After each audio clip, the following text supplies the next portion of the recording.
বলাটা উচিত না। আমার যতটুকু মনে পড়ে, চট্টগ্রাম জামিয়া আহমদিয়ার আনসারি হুজুরের মুখ থেকে শুনছিলাম যে তার নামটা বলার সময় বলছিল মিজানুল কুফুর আহাজারি। কারণ এই কুফুরি করাটা তার নতুন কোনো পেশা না, এটা সে দীর্ঘদিন যাবৎ করে আসতেছে একের পর এক। বিশ্বনবীর কিন্তু টাকা পয়সা ছিল না জানেন, ছাগল চড়াতো, কাউবয়। মা মিন নাবিয়্যিন ইল্লা রাআল গানাম, ছাগল চড়াতেন। এরপরে খাদিজাতুল কুবরার স্টাফ হিসেবে, কর্মচারী হিসেবে ক্যারিয়ার শুরু করলেন। এরপর বিজনেস ম্যাগনেট হিসেবে শুরু করলেন। খাদিজাতুল কুবরার সাথে যখন বিয়ে হয়ে গেল, খাদিজাতুল কুবরা তাহেরা ওনার সব সম্পদের মালিক বিশ্বনবীরে বানায় দিলেন। আল্লাহ বলেন তোমার তো কিছু ছিল না নবী, এই খাদিজার মাধ্যমে বিয়ে পড়িয়ে দিয়ে আমি তোমারে ধনী বানিয়ে দিলাম। আসসালামু আলাইকুম ওয়া রাহমাতুল্লাহ। সম্প্রতি মিজান আজহারি, মিজান আজহারি নামটা বলাটা উচিত না। আমার যতটুকু মনে পড়ে, চট্টগ্রাম জামিয়া আহমদিয়ার আনসারি হুজুরের মুখ থেকে শুনছিলাম যে তার নামটা বলার সময় বলছিল মিজানুল কুফুর আহাজারি। কারণ এই কুফুরি করাটা তার নতুন কোনো পেশা না, এটা সে দীর্ঘদিন যাবৎ করে আসতেছে একের পর এক। একটা কথা ভালো করে বুঝেন, কিছু কিছু বিষয় আছে ইঙ্গিতে বোঝা যায় বা বিশ্লেষণ করলে মনে হয় যে না, কথাটা মনে হয় কুফুরি। কিন্তু আবার কিছু কিছু বিষয় আছে যেটা সুস্পষ্ট একদম, আল হালালু বাইয়িনুন ওয়াল হারামু বাইয়িনুন, হারামটা যেমন সুস্পষ্ট, হালালটাও কি সুস্পষ্ট। যেখানে আল্লাহ রব্বুল ইজ্জাত রাইনা রাখাল শব্দটা বলার জন্য টোটালি নিষেধ করছেন। যে কাউবয় শব্দ নিয়ে এখন বর্তমানে সোশ্যাল মিডিয়াতে সকলেই যার যার ইমানি দায়িত্বে প্রতিবাদ করতেছে, সেখানে কাউবয় শব্দের অর্থ হইল রাখাল। রাখাল বলার ক্ষেত্রে কিন্তু আল্লাহ পাক কোরআনে কারিমে আজ থেকে 1450 বছর আগে একদম টোটালি নিষেধ করছেন, স্পষ্টভাবে। যখন নাকি ইহুদিরা, কাফেররা আপনার শুধু মনে মনে ধারণা অর্থ নিত, কারণ শব্দটার দুইটা অর্থ, এর মধ্যে একটা অর্থ হইল যে হে আমাদের রাখাল, আমাদের দিকে তাকাও। তো এখন এই রাখাল শব্দটা নবীজিকে বলার ক্ষেত্রে আল্লাহ পাক তারা মনে মনে ধারণা করত, এই মনে মনে ধারণা করাটাই নিষেধ করে দিয়েছেন।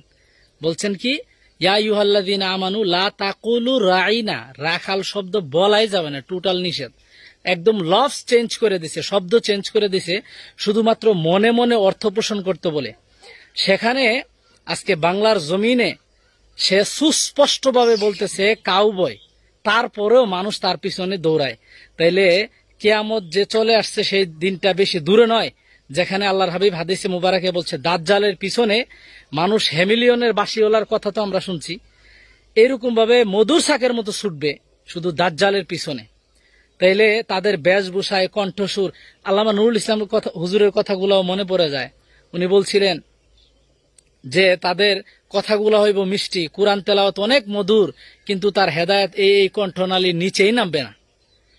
তাইলে সুতরাং সে তো দীর্ঘদিন ধরে কুফুরি করে আসতেছে। এখানে এই কুফুরিটা হইল সুস্পষ্ট, এখানে কোনো তাবিলের দরকার নাই, ব্যাখ্যার দরকার নাই যে না এমনি কইছে না হেমনে কইছে, কোনো ব্যাখ্যার দরকার নাই।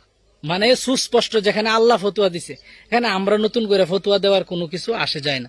তবে এই জায়গাটা থেকে আমাদের যারা তরুণ ভাই বা যাদেরকে আমরা জেনারেল শিক্ষিত বলে জানি, কথা মিষ্টভাষী, দু চারটা ইংলিশ ফুটানি দিলেই, ইংলিশ ফুটাইতে গিয়া কি বলছে, সরাসরি কোরআনের বিরুদ্ধে। আল্লাহ বলতেছে লা তাকুলু রাইনা, আর সে বলতেছে কাউবয়। নবীজি রাখাল ছিল, নাউজুবিল্লাহি মিন যালিক। আল্লাহর হাবিবের শানে এই ধরনের শব্দ চয়ন যেখানে কোরআনের ফতোয়া আছে। তো ইমানদাররা তাদের ইমানি দায়িত্বে, আল্লাহর হাবিবের ইজ্জতে তারা নিজেদেরকে গুটায় নিছে এবং এর পরবর্তী শব্দে উনজুরনা বলেছেন। উনজুরনা বলেছেন, কখনোই রাইনা বলেন নাই। এখনো ওই ধরনের মনে করেন ইহুদি, নাসারা, খ্রিস্টান, কাফের উত্তরসূরি এখনো আলেম সমাজে আছে, যারা কিনা সরাসরি রাইনা বলে না, কিন্তু এটাকে চেঞ্জ করে বলে যে কাউবয়, নাউজুবিল্লাহি মিন যালিক। তো সুতরাং আজকে একটা কথাই বলি যে আজকে কোয়ালিটি দেখতে চায় না মানুষ, কোয়ান্টিটি দেখে যে কি পরিমাণ হয়। আমাদের দেশে হস্তা ফাইলে বস্তা দিয়া লয়, তো এই কোয়ান্টিটি দেখে, কোয়ালিটি দেখে না। আজকে যদি কোয়ালিটি দেখতো তাহলে আল্লাহর হাবিবের সামনে এই ধরনের কথা বলতো না, যে পিওর সাচ্চা পাক্কা ইমানদারকে, তার কণ্ঠ সুন্দর হোক, বেশি পড়ালেখা হোক, সেটা আমার দেখার বিষয় না। আল্লামা নুরুল ইসলাম ফারুকী বলছিলেন যে সে যদি রাস্তার মুচি হয়, রিকশার ড্রাইভার হয়, আল্লাহর হাবিবের প্রেমিক হয়, তাইলে তার ইজ্জত, তার সম্মান আমার মাথার উপরে। আর যদি সে আল্লাহর হাবিবের গুস্তাকে রাসূল হয়, বড় আলেম হোক, তাতে কোনো আসে যায় না, সে আমার জুতার তলা তো থাকার যোগ্য না। আল্লাহ আমাদেরকে বুঝার তৌফিক দান করুক। ফিতনার জামানা, ইমান রাখা ভয়ঙ্কর কঠিন। ওয়াজে লোক বেশি হয়ে গেলে এই যে একেবারে পাক্কা সাচ্চা ইমানদার হয়ে গেছে, বিষয়টা কিন্তু এমন না। একটু ভালো করে বুঝার চেষ্টা করবেন যে আল্লাহর হাবিব রহমাতুল্লাহ আলমিনকে এমন একটা ভাষায় সে ব্যবহার করছে যেটা সরাসরি নাসে কাতঈ কোরআনের ফতোয়া আছে। তারপরেও যদি চিন্তা করেন যে আর একটু বুঝার দরকার, বা এত বড় আলেম হয়ে কি বুঝে না? না, বুঝে না, বুঝে না। আল্লাহর হাবিব সামনে যদি তাদের ভিতরে ইশকে মুস্তাফা থাকতো, কখনোই এই ধরনের শব্দ চয়ন করতো না। একটা হইলো আমি নিষেধ করছি, আরেকটা খুদ স্বয়ং আল্লাহ রাব্বুল ইজ্জত নিষেধ করছেন যে তোমরা রাইনা শব্দটা বইলো না। যদি বলো তাইলে কি হবে? ওয়ালিল কাফিরিনা আযাবুন আলীম, কঠিন শাস্তি আছে। আল্লাহ আমাদেরকে বুঝার তৌফিক দান করুক। প্রিয় সুন্নি ও রেসালাতি জনতা, আমরা জানি ইমানদার মুসলমান ইন্তেকাল করার পর কবরের মধ্যে তাকে প্রশ্ন করা হয়। সেটি হচ্ছে আখিরাতের প্রথম মঞ্জিল, এবং সেটি হচ্ছে শেষ পরীক্ষা বলা যায়। ওই পরীক্ষা যারা পাশ করবে তারাই আসল পাশ, যারা ফেল করবে তারা ফেল। তো ওখানে বুখারী শরীফের হাদিস অনুযায়ী আসছে, একটা প্রশ্ন করা হবে, সেটা আখিরে নবী সাইয়েদনা মুহাম্মদ মুস্তাফা আহমদ মুজতবা সাল্লাল্লাহু আলাইহি সাল্লামকে নিয়ে। আর তিরমিজি, আবু দাউদ, অন্যান্য হাদিস শরীফে এসেছে 3টা প্রশ্ন করা হবে। তো প্রথম প্রশ্ন যে করা হবে, মান রাব্বুকা। সে এই ব্যাপারে ইমাম জালালউদ্দিন সুয়ুতী রাদিয়াল্লাহু তাআলা আনহু তার বিশ্ববিখ্যাত কিতাব শরহ সদুরের মধ্যে এসেছে, তিনি একটা হাদিস এখানে নকল করেছেন ইমাম সুফিয়ান সাউরি থেকে। ইমাম সুফিয়ান সাউরি বলতেন, কবরে যখন মুর্দারের নিকট সওয়াল করা হয় যে তোমার রবকে, মান রাব্বুকা, তখন শয়তান একদিকে দাঁড়াইয়া নিজের দিকে ইশারা করে বলে আমি তোমার রব। যেমন হুজুর পাক নবী সাল্লাল্লাহু আলাইহি সাল্লাম মুর্দার দাফনের সময় দোয়া করতেন, হে আল্লাহ, তাকে শয়তানের প্রবঞ্চনা হইতে পরিত্রাণ দাও। যদি ওই সময় উহাদের নিকট শয়তান না আসতো, তবে হুজুর পাক নবী সাল্লাল্লাহু আলাইহি সাল্লাম এই দোয়া কেন করিতেন না? ইবনে শাহিন তার কিতাবুস সুন্নাহ নামক গ্রন্থের মধ্যে রাশিদ রাদিয়াল্লাহু তাআলা আনহু উদ্ধৃতি দিয়ে বর্ণনা করেছেন যে রাসূল পাক সাল্লাল্লাহু আলাইহি সাল্লাম ইরশাদ করেছেন, তোমরা কবরের দলিল ভালোভাবে শিক্ষা করো, তোমাদের নিকট উহার সওয়াল করা হইবে, উহার প্রশ্ন করা হইবে।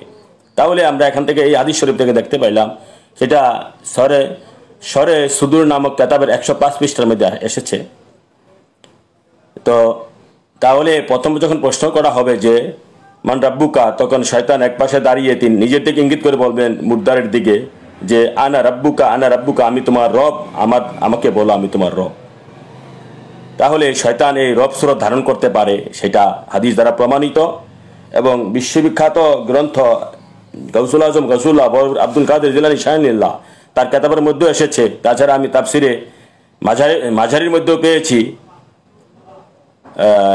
হযরত মুজাদ্দিদ আল ফিসানির উদ্ধৃতি দিয়ে মাঝারির লেখক লিখেছেন। আর আমি এখন বলবো সিরুল আসরার বিশ্ববিখ্যাত কিতাব, সুফিয়জমের বিশ্ববিখ্যাত, তরিকতের বিশ্ববিখ্যাত কিতাব গাউসুল আজম গাউসুল্লাহ আব্দুল কাদের জিলানী শাহিনুল্লাহর সিরুল আসরার কিতাব হতে। সিরুল আসরার কিতাবে 98 পৃষ্ঠায় তিনি বলেছেন, অনুবাদকৃত 98 পৃষ্ঠায় তিনি বলেছেন, দৃষ্টান্ত স্বরূপ বলা যেতে পারে যে শয়তান খোদাই দাবি করতে পারে। মহিমান্বিত ও পরম করুণাময় আল্লাহর সিফাত ও গুণাবলী হলো জালাল এবং জামাল। আমরা জানি আল্লাহ দুইটা সিফাত আছে, একটা জালাল একটা জামাল, মানে আল্লাহর হচ্ছে ডান এবং বাম।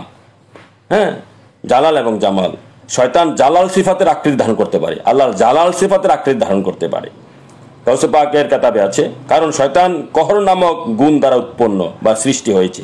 শুধু পথ ভ্রষ্টকারী মুদাল্লিল নামক ধারা আল্লাহর আকৃতি আত্মপ্রকাশ করে খোদাই দাবি করে। মুদাল্লিল মানে আল্লাহর একটা গুণবাচক নামের মধ্যে মুদাল্লিল মানে পথভ্রষ্টকারী। যেমন শয়তানও একটা মুদাল্লিল পথভ্রষ্টকারী, আল্লাহরও একটা এরকম, আল্লাহ মানে ভালো এবং মন্দের স্রষ্টা। তো শয়তান এই মুদাল্লিল, আল্লাহর এই মুদাল্লিল নামের গুণে শয়তান আল্লাহর সুরত দাবি করে, তিনি আল্লাহ দাবি করে, এটা জালালি সুরত। হ্যাঁ, কিন্তু জামালি সুরত হচ্ছে নূরে মোহাম্মদ সাল্লাল্লাহু আলাইহি সাল্লাম। এই সুরত শয়তান দাবি করতে পারে না। কাউসুর পাক আরো বলেন যে এই বলেন পথভ্রষ্টকারী নামের ক্ষমতা বলেই শয়তান খোদার মিথ্যা আকৃতি ধারণ করে। সকল প্রকার গুণে গুণান্বিত আল্লাহর নামের আকৃতি শয়তান প্রকাশ করতে পারে না। যেমন হাদি, রহমান, হাদি, তারপরে রহমান, রাহিম,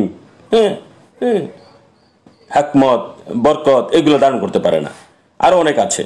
শুধু মুদাল্লিন নামের গুণে সে আল্লাহর জালালি সুরত ধারণ করে আল্লাহকে আল্লাহ দাবি করে বন্দাকে ধোঁকা দিতে পারে। তাহলে সে জালালি সুরতের মাধ্যমে জালালি সুরত ধারণ করতে পারে না। আল্লাহর সত্তাকে দুই ভাগে ভাগ করা যায়। জিনিসটাকে আরো ক্লিয়ার করে বলি আমরা, আল্লাহর ডান হচ্ছে নূরে মুহাম্মদ সাল্লাল্লাহু আলাইহি সাল্লাম, যেমন সূরা ফাতিহার মধ্যে আসছে যে আল্লাহর ডান হাত আমার হুজুর পাক নবীজি, আর আল্লাহর বাম হচ্ছে শয়তান মকরম। তো আল্লাহর বাম মানে জালালি সুরত এবং মুদাল্লি সুরতের মাধ্যমে মুদাল্লি নামের গুণে শয়তান আল্লাহর সুরত ধারণ করে বন্দাকে কবরের মধ্যে পথভ্রষ্ট করতে পারে, ওয়াসওয়াসা দিতে পারে।